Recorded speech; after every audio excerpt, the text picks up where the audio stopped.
സന്ധ്യാകൃഷ്ണൻ എന്നൊരു ഭക്ത പറഞ്ഞിട്ടുണ്ട്, എൻ്റെ മുഖത്ത് കരിമംഗല്യം വന്നിട്ട് കുറേ ആയി. ഞാൻ ഗുരുവായൂർ വന്നപ്പോൾ ആടിയ എണ്ണ വാങ്ങി തേച്ചു നോക്കി, പക്ഷെ പോയില്ല. ഞാൻ എന്താണ് കണ്ണന് കൊടുക്കേണ്ടത്? ഇതൊരു സൗന്ദര്യത്തിൻ്റെയും കൂടി പ്രശ്നമാണ് ഇല്ലേ? നമുക്ക് എല്ലാവർക്കും ഒരു മുഖത്ത് എന്തെങ്കിലും പാട് വരിക എന്നൊക്കെ പറഞ്ഞാൽ വലിയ സങ്കടമുള്ള കാര്യമാണ്.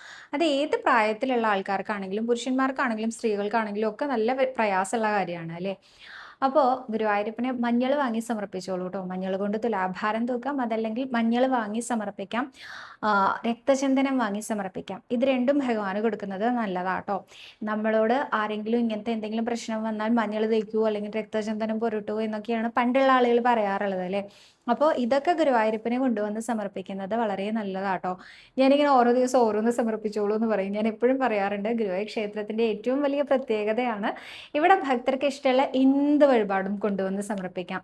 അതുകൊണ്ട് തന്നെ മഞ്ഞളും രക്തചന്ദനവും ഇവിടെ വന്ന് കൊണ്ടുവന്ന് സമർപ്പിച്ച് നമസ്കരിക്കുന്നത് നല്ലതാണ്. അതുപോലെ തന്നെ നാരായണീയത്തിലെ 100ാമത്തെ ദശകം ചൊല്ലി നമസ്കരിച്ചോളൂ കേട്ടോ. 100ാമത്തെ ദശകം എന്ന് പറയുന്നത് ഗുരുവായൂരപ്പൻ്റെ കേശാദിപാദ വർണ്ണനയാണ്. അപ്പോൾ അത് എല്ലാ ദിവസവും ചൊല്ലി നമസ്കരിച്ചോളൂ. ഒപ്പം മഞ്ഞളും ഈ ഒരു രക്തചന്ദനവും കൊണ്ടുവന്ന് സമർപ്പിച്ചു.